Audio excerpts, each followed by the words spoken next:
E aí, Dilean Souza, é muito interessante. A gente tem uma influência maior daquilo que acontece, vamos dizer, no nosso país irmão maior, que é os Estados Unidos, né, que a gente tem um conhecimento até por uma razão de proximidade histórica, cultural, mas, na verdade, esses grandes momentos de, vamos dizer, de despertamento espiritual, eles têm uma história longa. Eu acho que o primeiro que eu destacaria, assim, que é além que a gente pode chamar, de certa forma, que os próprios muitos movimentos da reforma, tanto anabatista como calvinista, como luterana, ela teve, né, esse elemento muito forte, teve um movimento de espiritualidade profundo entre os luteranos, por exemplo, o pietismo alemão, né, o famoso Philipp Jakob Spener, por exemplo, que teve uma importância muito grande, até hoje você tem desdobramentos disso, o famoso avivamento no século XVIII,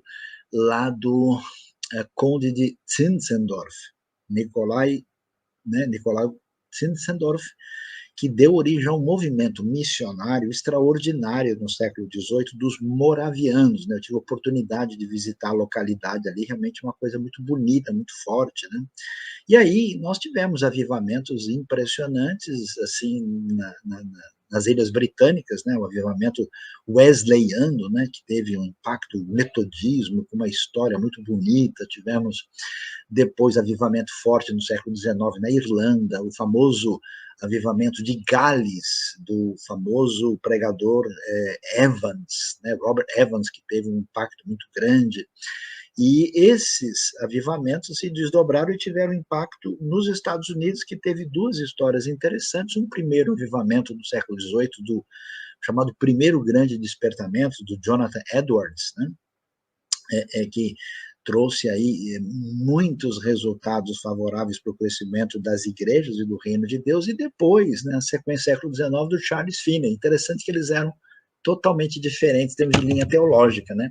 E também vale a pena lembrar que com o avivamento metodista também houve muito impacto daquilo que foi feito pela vida e obra do George Whitefield, que era muito amigo do Wesley, ainda que pensasse completamente diferente dele, né?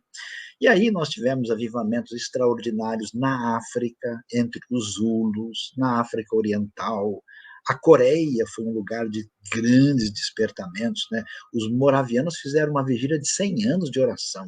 A Coreia ficou famosa pelos seus concentrações e todo tipo de tradição, tanto a tradição presbiteriana como assembleiana, de diversos tipos na Coreia, foi durante muitas décadas conhecido por uma dedicação intensa à oração. Impressionante, havia um estudioso chamado Kurt Koch, que escreveu sobre avivamento, e ele falava muito sobre as coisas extraordinárias que aconteceram na Indonésia. Impressionante, né? Uma quantidade enorme de pessoas. E hoje eu posso dizer que em alguns lugares do mundo, na Ásia especialmente, eu vi isso de perto, em alguns lugares da África, a gente tem visto coisas extraordinárias.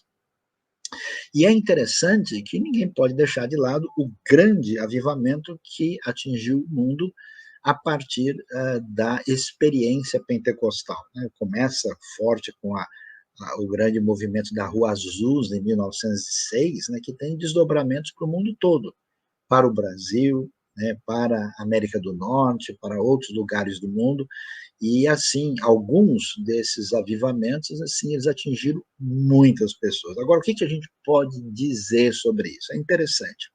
O avivamento, portanto, é esse mover diferenciado do Espírito de Deus, muitas vezes imprevisto, e às vezes fora do controle. Acho que a maior ironia da Bíblia é que o maior avivamento que a gente vê na Bíblia acontece por meio do profeta Jonas, que é o profeta menos recomendável possível a partir das suas atitudes. E aí você vê o quê? As pessoas sentirem profundamente os seus erros, existe muita convicção de pecado, as pessoas começam a se reunir com a intenção de se dedicar intensamente à oração. As pessoas redescobrem um interesse genuíno e profundo pela palavra, né? E começam a ler a Bíblia, vamos dizer, a ser alimentados pela Bíblia e buscarem isso, elas, esse movimento se desdobra no interesse evangelístico e missionário. Todos os grandes movimentos evangelísticos e missionários surgiram desses, né, momentos especiais de despertamento. E também, de Leão e Suzy, é interessante, né, como também movimenta a igreja no sentido de expressar profundamente a sua misericórdia. Por exemplo, você veja o avivamento metodista, não era só um avivamento de busca de santidade e de espiritualidade intensa, né? Era um pessoal que se preocupou em lutar contra a escravidão, um pessoal que se preocupou em beneficiar os mais necessitados, e vários avivamentos tiveram, né, o fim dessa polarização entre uma espiritualidade intensa de adoração e de culto e aquela postura de ser sal da terra e luz do mundo, né? Então, é interessante. Agora, a gente precisa levantar a questão que a gente levantou aqui na live, né?